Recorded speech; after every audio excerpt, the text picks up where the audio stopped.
Good evening. In name of the sponsor Petrobras, I have the pleasure to announce the keynote lecturer, Professor Eric Maskin, Albert Hirschman, Professor of Social Science from Institute for Advanced Study at Princeton. All his formation is in mathematics and applied mathematics by the Harvard University, including his PhD.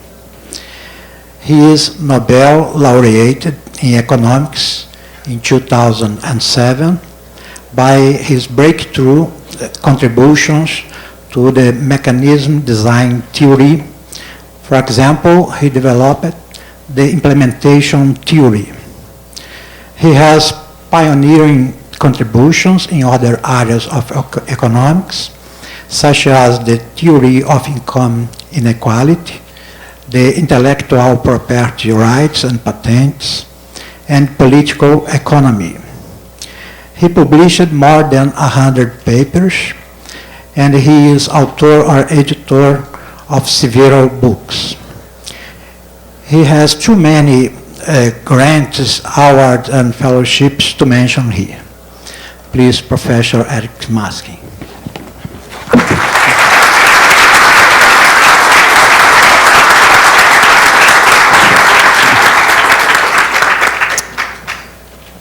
Thank you very much. I just want to check on the sound in the back okay, so we're good to go. We're not quite at the end of this conference. There's still another morning to go, but I think we're far enough into it to proclaim it a resounding success. And I think this is a good opportunity to thank the organizers, in particular the chair, Alicia Araujo. So let's provide them with a round of applause, if you will.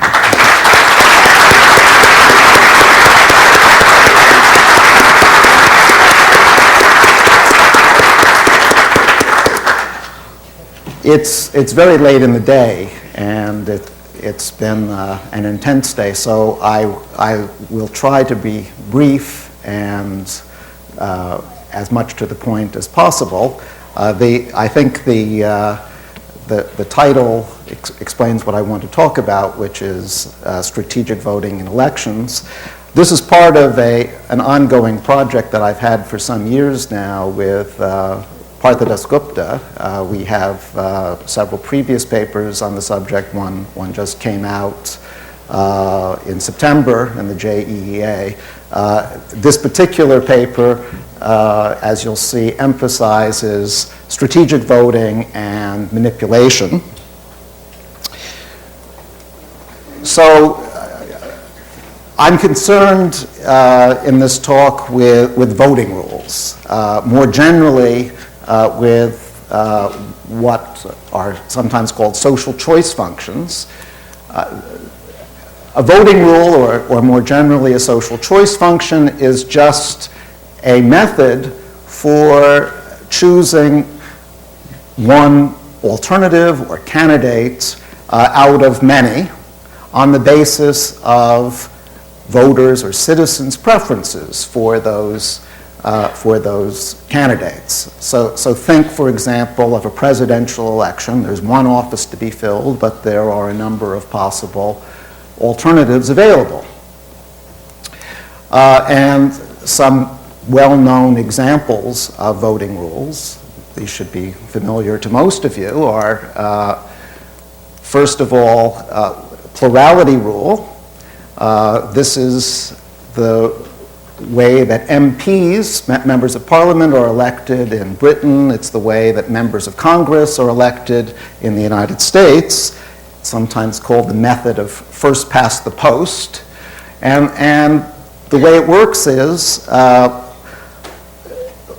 voters submit their preferences. Actually, all they have to do is to submit their top choices, and the alternative that's selected is the one who is ranked first by more voters than any other. Another long-standing method is simple majority rule, or the Condorcet method. And in this case, we look for the alternative who would beat each other alternative by a majority, provided that such an alternative exists. Another commonly used method is what's called runoff voting. This is how presidents are elected in France and a number of other countries. It's also used to elect mayors in many American cities.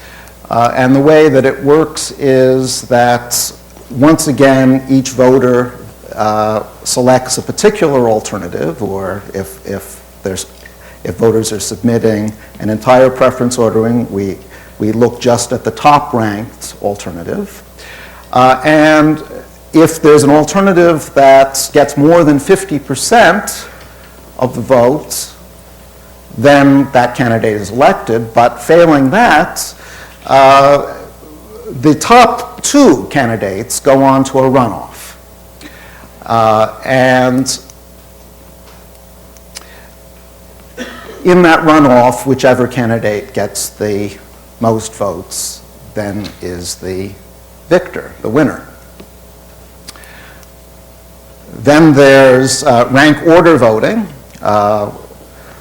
which was first discussed in detail by Condorcet's main rival in the French Academy of Sciences of the late 18th century, Jean-Charles Borda. And the way this works is voters submit their rankings, and every time an alternative is ranked first, it gets 1 point. It's ranked second by a voter, it gets 2 points, and so on. And then we just add up points over voters, and we select the alternative with the lowest point total. This is sometimes done the other way around, where the first-ranked candidate gets the most votes, but it's a little bit easier to do it in this inverted way. And then finally, there's what can be called the Utilitarian Principle. If voters are submitting their utility functions, we simply choose the alternative that maximizes the sum of utilities. And in some sense, that's the method that's probably dearest to the heart of economists, but as you probably know, and as I will discuss later, there are difficulties in actually implementing the utilitarian principle. Anyway, those are a number of well-known voting rules, and the question naturally arises, well, which one out of the potentially infinite number of voting rules should we actually adopt? Well, the way that a voting theorist would go about answering this is to first try to get at what it is we actually want out of a voting rule. And the way that this is normally done is to specify a number of criteria or axioms that we want a good voting rule to satisfy. And then we simply see which rule or rules come closest to satisfying the various criteria that are imposed. Well, the particular criterion I want to emphasize today is non-manipulability. What do I mean by non-manipulability? Well, it's simply the idea that voters should not have a positive incentive to vote strategically, to misrepresent their preferences. They shouldn't gain by misrepresenting. Why is that something that we care about? Well, there are a number of reasons. I think one obvious reason is that if we're using a a voting rule which is manipulable, then in a sense we're not actually implementing that voting rule at all. We're implementing another voting rule because voters are not submitting their true rankings. And it would be more appropriate to look at that other voting rule than the original one. And perhaps that other voting rule doesn't have the nice property, the other nice properties that the original voting rule would have. So that's a theoretical consideration in arguing against manipulability. A more practical consideration is that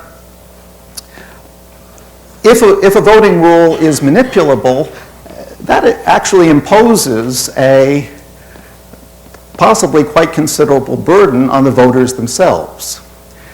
That is, if I know that I'm not going to be able to effectively manipulate the voting rule, then I have a relatively straightforward decision problem. I just have to figure out how I view the candidates, the alternatives, and then submit the corresponding ranking. So that may require some costs of introspection, but if the voting rule is manipulable, then I not only have to worry about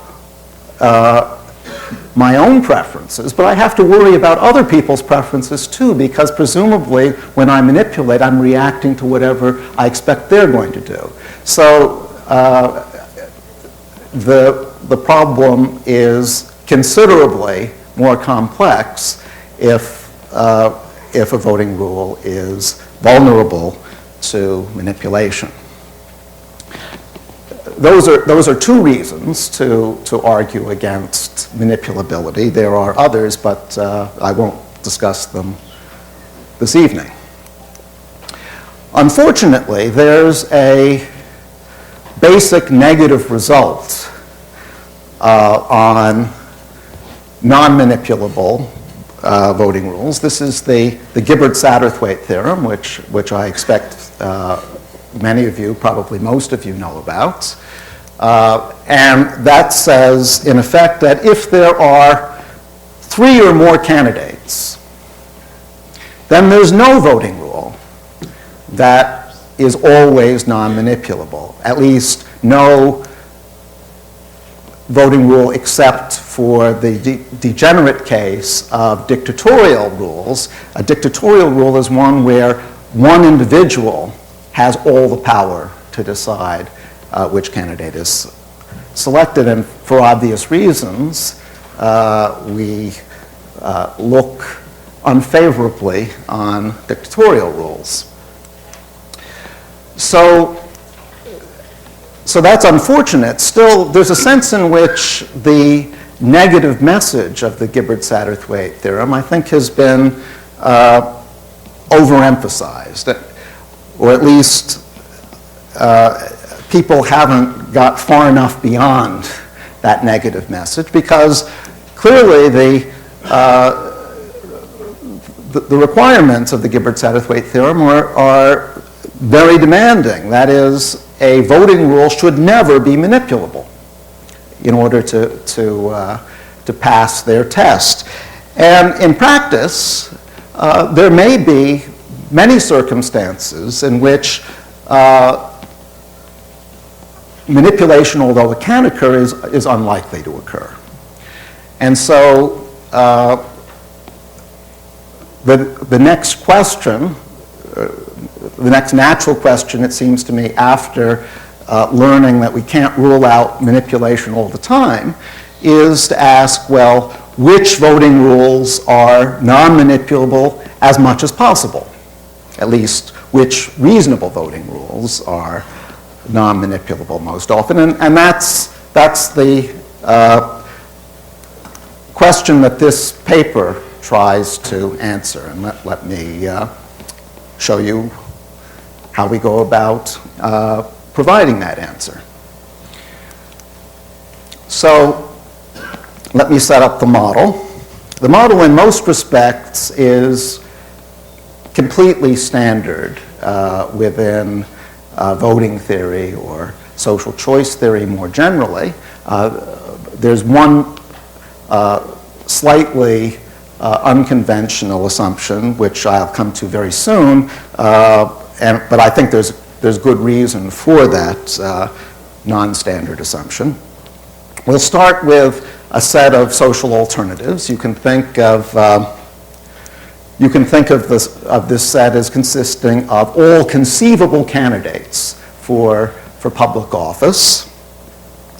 And now we come to the non-standard assumption, which is that rather than there being a finite set of voters, there's going to be a continuum. This is for a technical reason that I will come back to in just a few minutes. So the typical voter is a point I in say the unit interval between 0 and 1. And each voter can be identified with his or her utility function. A utility function just assigns a utility to each alternative in set X.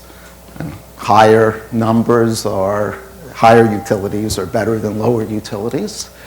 I'm going to, again, for technical reasons, I'm going to restrict attention to the case where indifference is ruled out. For those of you who have worked in social choice theory at all, you'll know that indifference is often a mess, doesn't really illuminate very much, so I'm simply going to rule it out and stick with strict utility functions. So two distinct alternatives have different utilities.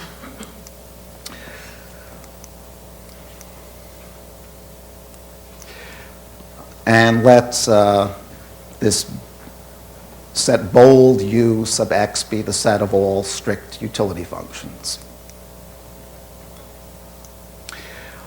Well, a profile, which I'll denote by U sub box, is a description of the entire society. So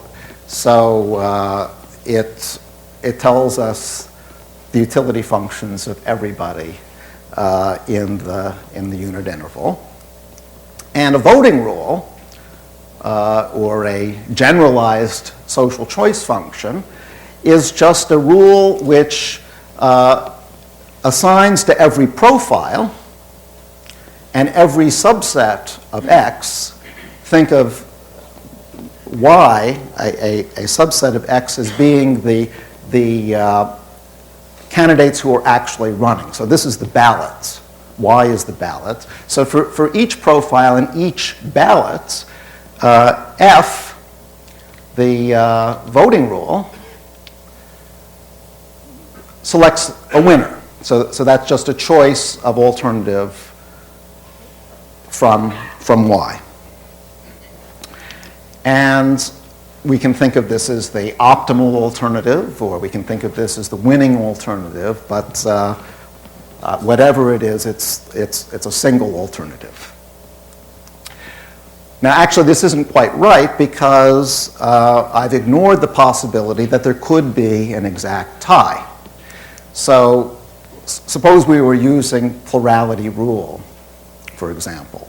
Remember, under plurality rule, we select the candidate who is ranked first by the most voters. But it's conceivable that there could be two candidates who tie for first place.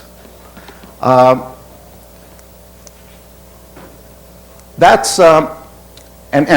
we could also have a tie under rank order voting, and for that matter, any of the others that I considered. But the point is that exact ties are exceedingly unlikely if there are a large number of voters. And that's the reason why we appeal to the continuum, so that we can, in effect, rule out exact ties. We could do everything with a large but finite number of voters, but that's again, a bit more cumbersome. So the correct definition is that we want the voting rule to select a winner for a generic profile. So using the notation that I've just developed, here is how we can define plurality rule formally. What we do is we look for the alternative A, which is ranked first, that is, beats all other alternatives B by the most people. So mu, which formally is Lebesgue measure, but if you don't know about Lebesgue measure, that's fine. Just think of mu of this set as being the proportion of voters who put alternative A first. And under plurality rule, we want this proportion who put A first to be higher than the proportion who puts any other alternative A prime first. That's all that plurality rule is. Similarly, we can define majority rule and rank order voting and utilitarian, the utilitarian principle in a formal way, but I won't bother you with going through the details now. Well, I said that the way that we normally proceed in trying to choose among different voting rules is to first say what it is that we want out of a voting rule. And I mentioned non-manipulability already. That's the particular twist of this paper, but there are some other principles which are standard in most voting theory papers, and let me go through those. There's first of all the Pareto property. The Pareto property just says that if everybody in society likes X more than Y, then we shouldn't choose Y if X is available. If X is actually an available candidate, it would be pretty perverse if we chose Y given that everyone thinks X is better. Difficult to quarrel with that, although there are voting rules that are sometimes used, or I should say public decision rules that are sometimes used which violate this. Another basic principle, I think this is often identified with democracy, is the idea that in a democratic society, all voters should count equally.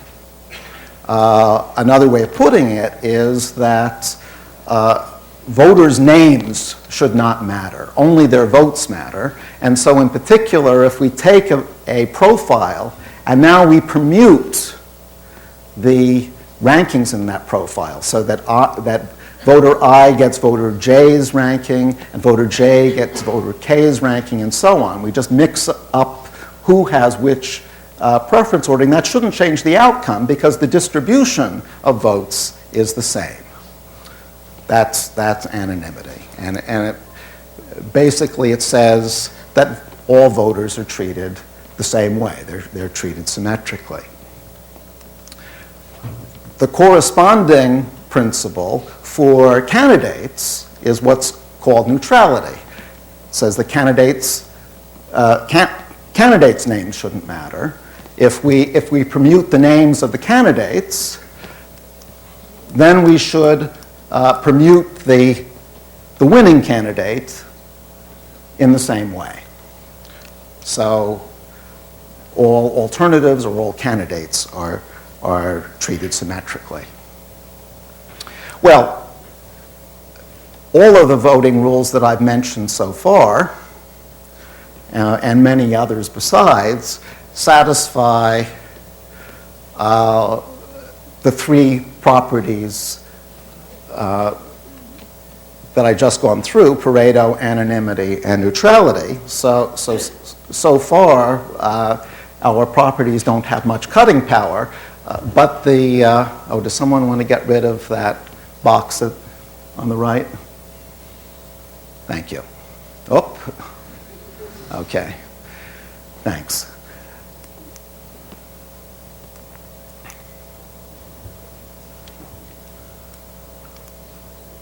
I'm having trouble advancing this for some reason.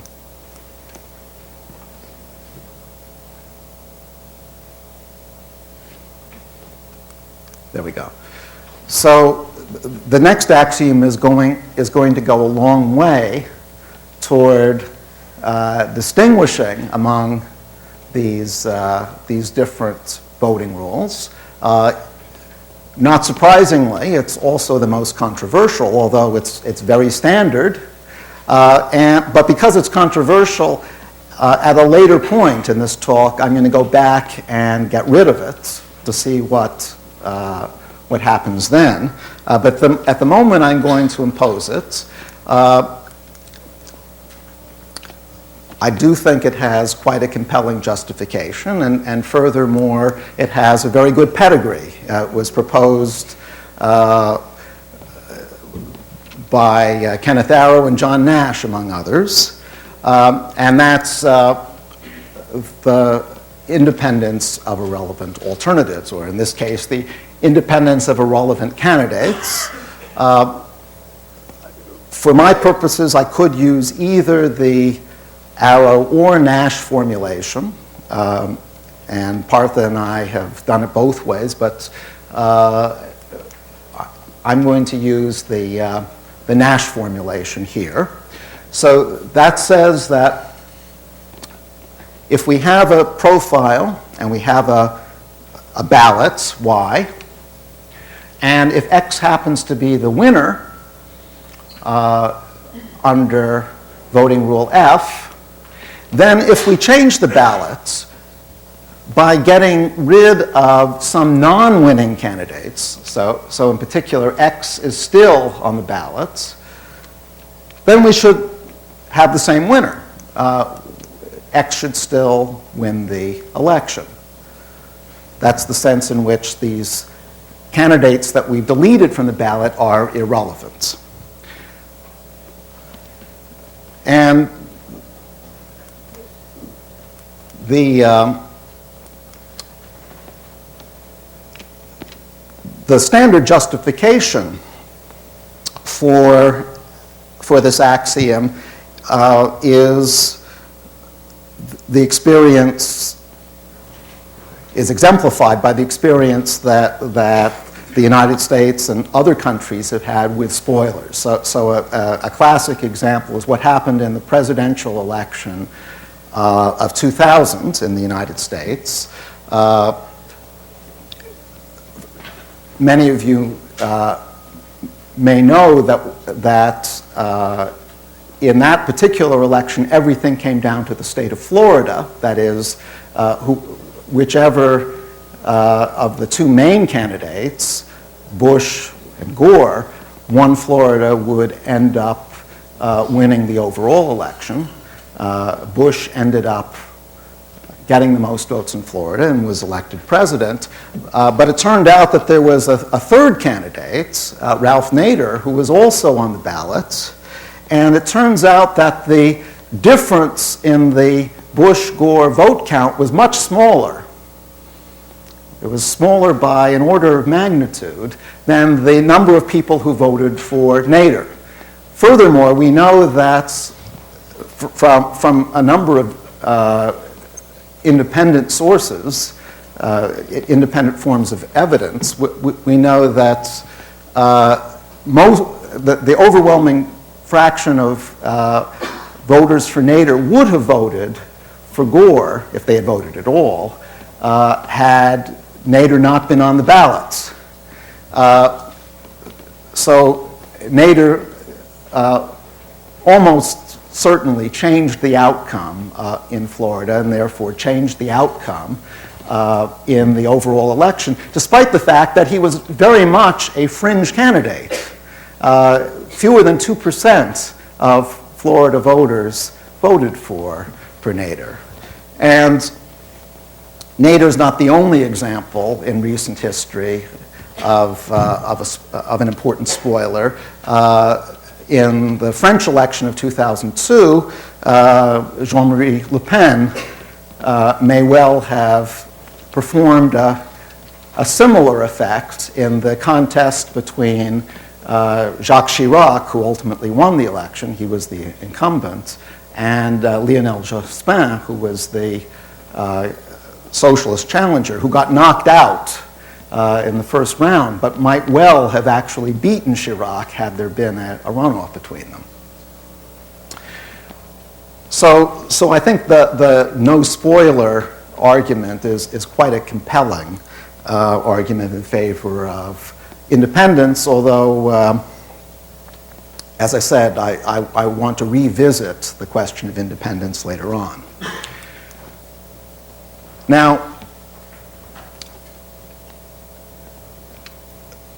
independence, unlike the previous axioms, does distinguish quite well among voting rules. That is, majority rule satisfies it, the utilitarian principle satisfies it. That's actually very easy to see. Remember, under majority rule, we look for the candidate who would beat each other candidate by a majority. If we knock out some losing candidates, the majority winner still beats the remaining candidates by a majority, so it satisfies independence. Similarly, if X maximizes the sum of utilities over the available alternatives and we get rid of some of the alternatives, X still maximizes utility. So they clearly satisfy independence, but the other voting rules I've been talking about don't. So here's an example why plurality rule violates independence. Here's an example where there are three alternatives, X, Y, and Z, and 35% of the electorate puts X first, and then Y, and then Z, and then there are similar rankings for the other two groups in the population. Given these numbers, X is going to be the plurality winner because 35% of the population puts X first. That's more than put Y or Z first. But if we get rid of Z, if Z is dropped from the ballot, then it becomes a contest between X and Y, and now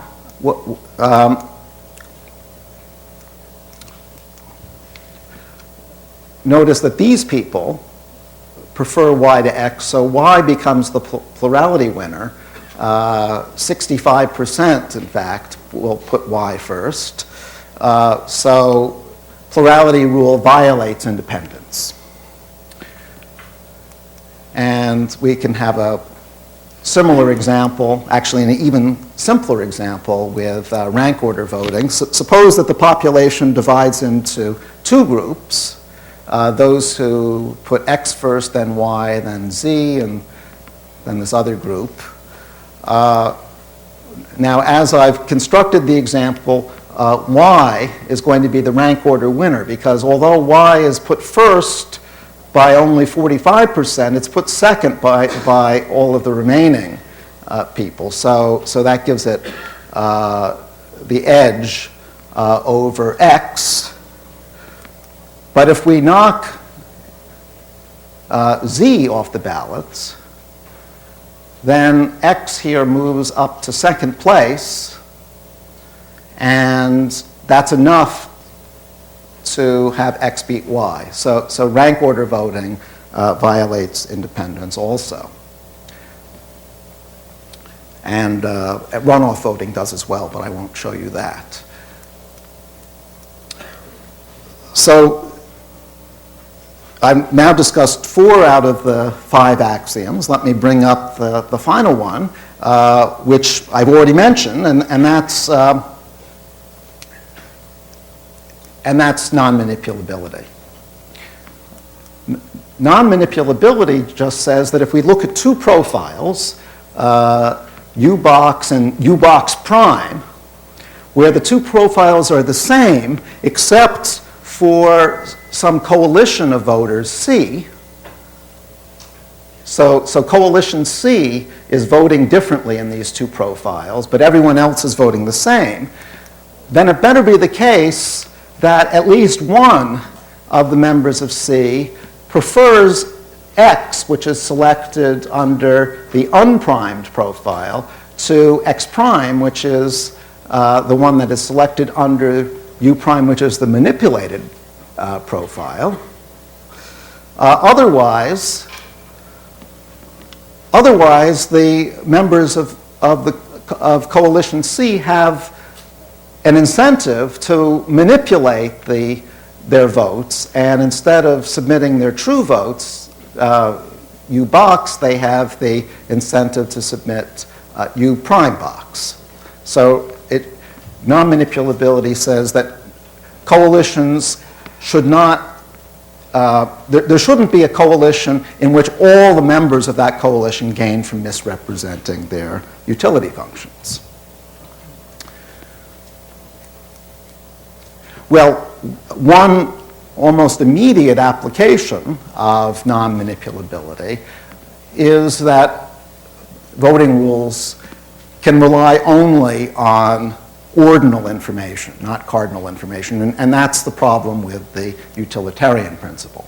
What I mean by a voting rule being ordinal is that whenever we have 2 profiles which are the same as far as the rankings go, not necessarily as far as the utility numbers go, but as far as the rankings go, they should choose the same winner. And it's a very simple lemma to establish that if a voting rule satisfies non-manipulability and independence, then it has to be ordinal. I'm not going to go through the proof, but the lines that I'm zipping through, and there aren't that many of them, constitute, in effect, a complete proof. So it's a very simple result. And so, in particular, non-manipulability, at least in the presence of independence, rules out the utilitarian principle. But it actually also rules out, unfortunately, the Condorcet method, majority rule. And that's because Condorcet is not even always well defined. Probably this is known to most of you. It was certainly known to Condorcet. Condorcet knew that there was a flaw with the Condorcet method, and the classic way of representing that flaw is through an example like this, which is sometimes called the paradox of voting. So there are 3 groups of voters. There are 3 candidates, X, Y, and Z, and notice that there's no majority winner because a majority prefers X to Y, but a majority also prefers Y to Z. These people prefer Y to Z, and these people prefer Y to Z. And a majority prefers Z to X. These people prefer Z to X. And these people prefer Z to X. So we get what's called a Condorcet cycle. X beats Y beats Z beats X. We go round and round and round. The majority winner doesn't satisfy the decisive property that we said voting rules have to satisfy. That is, it doesn't identify a winner. So we have to complete it somehow, or we have to extend it to the case of Condorcet cycles. There are many ways of doing that. One standard way is to say that if there is a majority winner, then that's the winner of the election.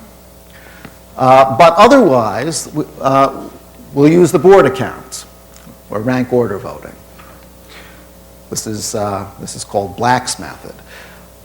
The problem is that once we extend Condorcet, and it doesn't actually matter which way we extend it, once we extend it, it becomes vulnerable to manipulation. So let's see how that happens. So this is the Condorcet cycle again, and so we would apply BORDA, which says that that X will be the overall winner. If we add up the point totals, X wins because X is ranked first 35% of the time and second 32% of the time. But notice that the people in this middle group have an incentive to misrepresent their preferences and send in the ranking ZYX, because if they do that, now there is an overall majority winner, and it's Z. Z will be ranked first, in fact, by 65% of the electorate. And furthermore, the people in this middle group prefer Z to X, and so they will gain from the manipulation. Now, I've shown that manipulation pays for when we complete the Condorcet method using BORDA, but similar argument would apply to any other method of extension. And in fact, we get an overall negative result. That is, there's no voting rule that satisfies all 5 of the principles I want to have them satisfy: Pareto, anonymity, neutrality, independence, and non-manipulability. And the proof of this actually is very similar to that of the standard Gibbard-Satterthwaite theorem. But as I suggested, Gibbard-Satterthwaite is really looking at things from an overly pessimistic point of view. For example,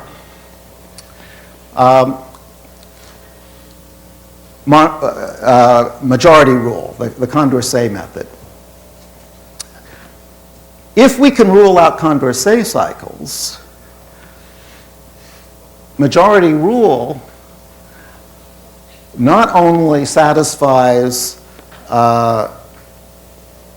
Pareto, anonymity, and neutrality, which are obvious, and independence, which I already talked about, but non-manipulability.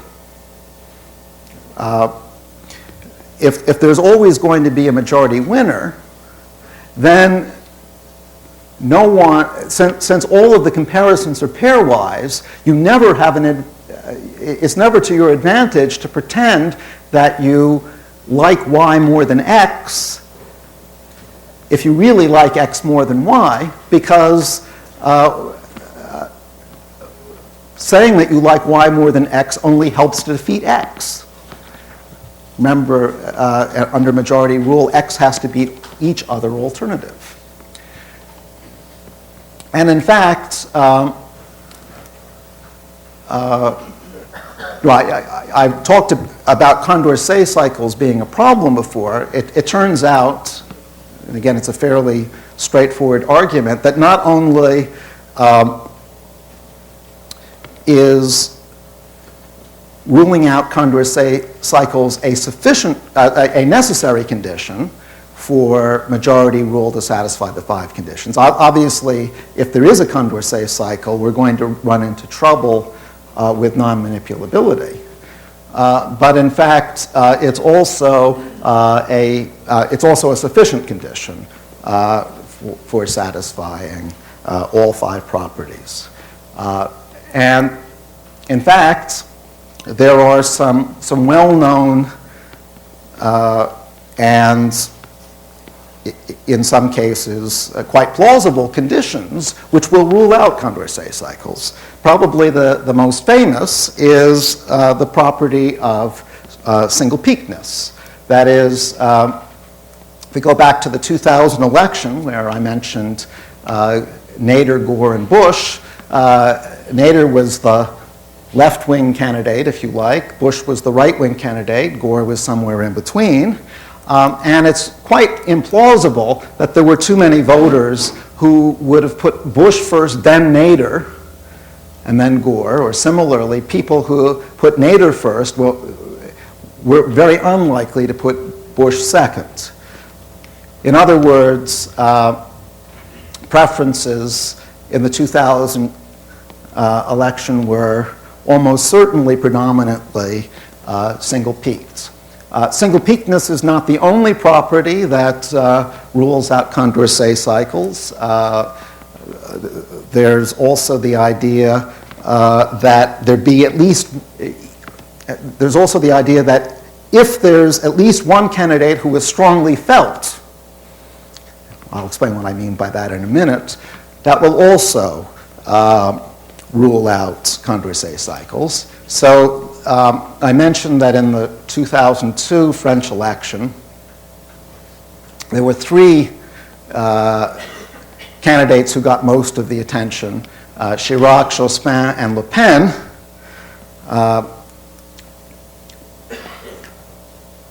This is exaggerating a bit, but it's probably fair to say that on the whole, voters didn't get very worked up about Chirac or Jospin. They didn't excite the passions, but Le Pen certainly did. Le Pen had some ardent supporters, not an overwhelming number of ardent supporters, maybe 20% or so, and then people who absolutely reviled him. That is, of the three candidates, Le Pen was likely to be put first or last, but never second. In that sense, he was strongly felt. So there's a sense in which Le Pen was a polarizing candidate in France, which you might think is a bad thing, but it's actually a very good thing from the standpoint of the Condorcet method, because polarizing candidates in this sense guarantee that there are no Condorcet cycles. Anyway, let's define a voting rule to work well on a domain of preferences if it satisfies all 5 conditions when utility functions preferences are restricted to that set. That, I think, is the sense in which we're going beyond the negativity of Gibbard satisfied. So we're now willing to look at subsets of preferences. So for example, Condorcet works well when we look at a domain of single-peaked preferences.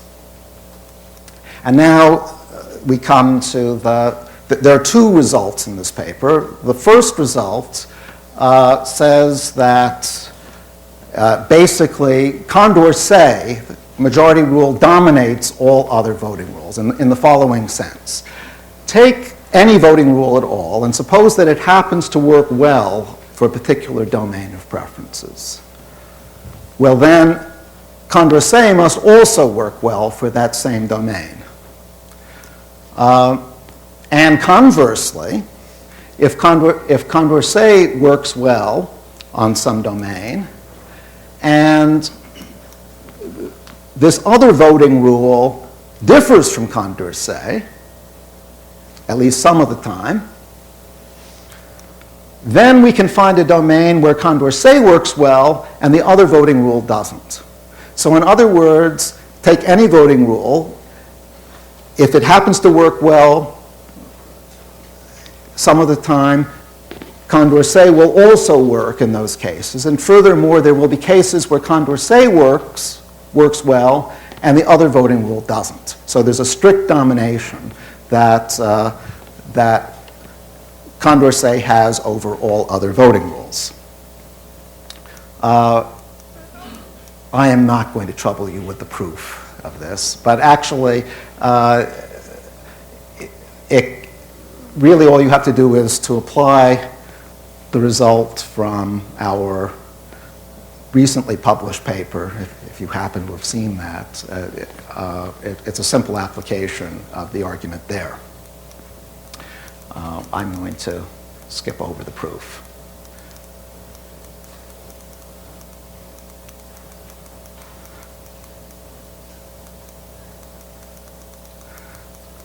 So let me go straight to the second result, and then I will stop. I said that independence is quite well justified, and it has a long history in voting theory and in other forms of collective decision making. But it's also fair to say that it has been by far the most controversial of the standard assumptions. So it's interesting to see what will happen if we drop it. Now, once again, we run into a impossibility theorem if we require that a voting rule satisfy these remaining conditions all the time, that is, on this unrestricted domain of utility functions. And once again, we can use a modified version of Gibbard-Satterthwaite to establish that. But I've already made the case that what we really should be doing is looking at how close we can come to satisfying those properties.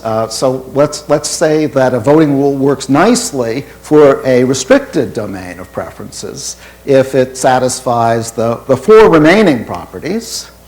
So independence has been dropped on this limited domain.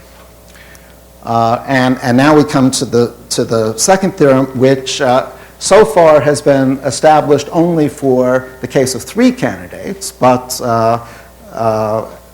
with a bit more work, we hope to extend to more than three.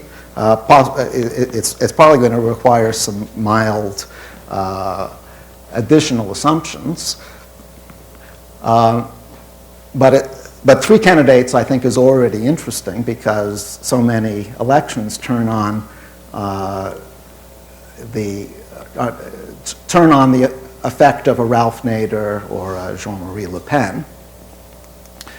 And it turns out that we get a result that looks very much like the previous one, except that BORDA now comes into the picture. So suppose that we take a voting rule that works nicely in the sense that I've defined on a particular domain.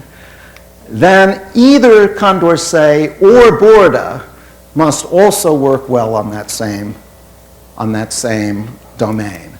And conversely, if one of the two, Condorcet or BORDA, happens to work nicely on a domain U star,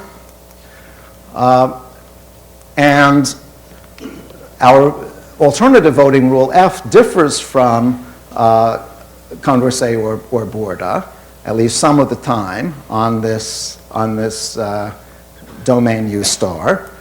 Then we can find a domain where either Condorcet or BORDA works nicely, but the other voting rule doesn't. So now Condorcet and BORDA jointly dominate the other voting rules. Or to put it another way, Condorcet and BORDA work nicely on maximal domains, and they're the only two voting rules that work nicely on maximal domains. The reason is pretty simple. As we've already seen, Condorcet works nicely in the absence of Condorcet cycles. It turns out, and this is a fairly simple argument, that BORDA works nicely precisely when there are Condorcet cycles, or when a domain is a subset of a Condorcet cycle. so that the two of them collectively complement each other. They cover all the territory. And that's the sense in which they can dominate any other voting rule. Now actually, although BORDA comes out reasonably well here, it's worthwhile to point out that the domains which are Condorcet cycle free are much more numerous than those where there are Condorcet cycles. That is, when we have three alternatives, there are 2 to the 6th, actually 2 to the 6th minus 1 possible domains, if we're selecting domains at random from the 6 possible strict orderings of 3 alternatives. Turns out that 13, I think it's 13 out of those 63 are subsets of Condorcet cycles, but 50 out of 63 are subsets which are Condorcet cycle free. So there's a sense in which Condorcet is much more likely to work well than BORDA. But in any case, I think it's interesting that Condorcet and BORDA, which are in some sense the two longest standing voting rules, they're the ones that have been studied, at least formally studied, for the longest period of time. That is, the 200 years since Condorcet and BORDA started looking at them. It's interesting that these very old voting rules still emerge as quote-unquote optimal after so many years. And with that small observation, I will stop, and thank you for your attention.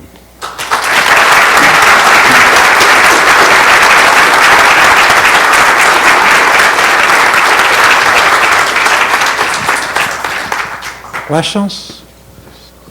When you look at subdomains, for instance, you look at the property of non-manipulability, can you then manipulate via preferences which are not in the domain? No. So that's right. According to this definition, you are restricted to manipulating within exactly. the So you check right. whether after the deviation, the profile is still in the That's domain. right. That's So right. then, strictly speaking, BORDA count is satisfying all those properties on any single profile domain. Yes, that's right. And Yes. in fact, any voting rule would. Right, exactly. Any voting rule Yeah. would. So that's not the, but that's not a very strong test. Right, I Right. know. And I have another question. For the BORDA count, do you have an idea of how the maximal domains look like? Yes, they're subsets of Condorcet, of Condorcet cycles. So again, if there's... But can it be the whole? Yeah, it can be, yes. So with 3 alternatives, there are 6 strict orderings, and they divide into 2 Condorcet cycles. So there's a Condorcet cycle, XYZ, YZX, ZXY, and then there's the other Condorcet cycle. BORDA works nicely for a domain consisting of an entire Condorcet cycle, but if you add anything from the other Condorcet cycle, then it no longer works. Okay. nicely. Yeah. Yeah. Yes, you don't mention approval voting. Is there any reason? Yeah, yes. So the question is why didn't I mention approval voting? Approval voting is the method where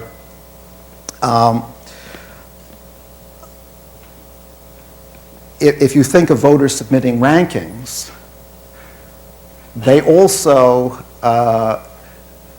submit, besides a ranking, a stopping rule. That is, working down from the top of the preference ordering.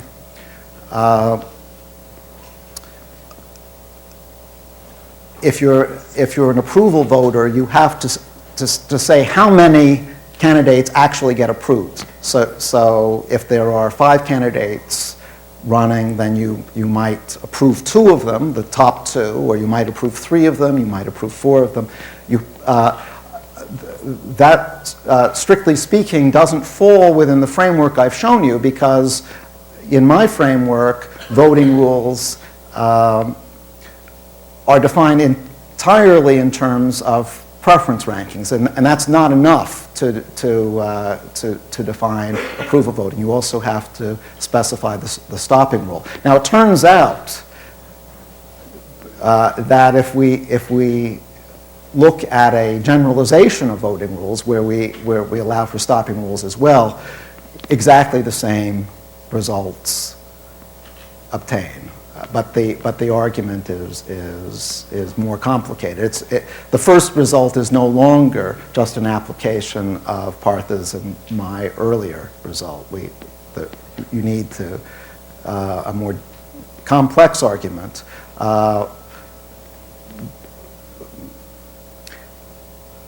It turns out that approval voting actually is highly manipulable strategically, and that probably shouldn't surprise you once you think that the point that the stopping rule is critical. And of course, the stopping rule you use is likely to be a reaction to the stopping rule that you think other people are going to use. So I had a couple of questions for you, Eric. The first one was, where does range voting fall? So-called range voting proposal? Right. Is that, okay. Is that an implementation of the utilitarian rule? Yeah, basically. So there's a book that came out in the last year by a fellow named Poundstone, a popular book on voting, and he advocates range voting. Range voting is a method where what voters do in effect is to assign numbers, say between 0 and 10, to each candidate. So if I like a candidate a lot, I might give her 9 or 10 points. If I think she's terrible, I might assign 0 or 1. So it's an attempt to not only rank candidates, but quantify your strength of preference. But we know from the lemma that I put up before that once we start trying to quantify intensity, we're going to have strong incentive to manipulate. So for example, if I'm mildly, if I don't care too much about who between X and Y wins, but I slightly prefer X to Y. Given that I do prefer X to Y, I have an incentive to exaggerate my strength of preference. So if I were reporting honestly, I would say maybe one gets 6 points and the other gets 5 points. But since I like X more than Y, I have an incentive to say that X gets 10 points and Y gets 0. So there's a very strong incentive to manipulate under range voting, which is in effect a version of utilitarianism. The places where it works well is where there are more or less objective criteria by which to evaluate voters. So range voting, in effect, is used in the Olympics. In say, figure skating or diving, there are various criteria that candidates have to to satisfy. And what a judge can do is to go down and tick off the list of whether the criteria are satisfied or not, and that's going to determine more or less objectively how many points the candidate gets. So range voting makes sense in those contexts. In political contexts, it's very difficult to identify objective criteria by which a voter is supposed to evaluate candidates, and so manipulation rises to the fore. And so for political purposes, it's very hard to see how something like range voting could ever work well. It just seems to suggest that maybe non-manipulability is a bit strong of a criterion because, I mean, there are certainly circumstances in which that would seem to add a lot to the complexity of the voter's decision. There's certainly circumstances in which it would seem to add a lot to the complexity of the voter's decision. But if it didn't, in a particular, I mean, in range voting, perhaps the way in which you would choose to manipulate it is fairly transparent. And there might be some people who would be, in some sense, honest because they thought it part of their civic duty or something. And you might be able to improve on the outcome. Well, that's all going to depend on the relative fractions. If for some reason there are more unscrupulous voters who favor X over Y than who favor Y over X, you're going to have much more people exaggerating their preference of X over Y. X is going to have an advantage there. So that's a good better, I would say, not to give either group an advantage. And the way you do that is to rule out cardinal information. Now, there are incentive-compatible ways of introducing cardinality, but not in one-shot elections. So, for example, there have been interesting proposals by Alessandra Casella and others to look at sequences of elections in which a voter can, in effect, trade off his vote in one election against another.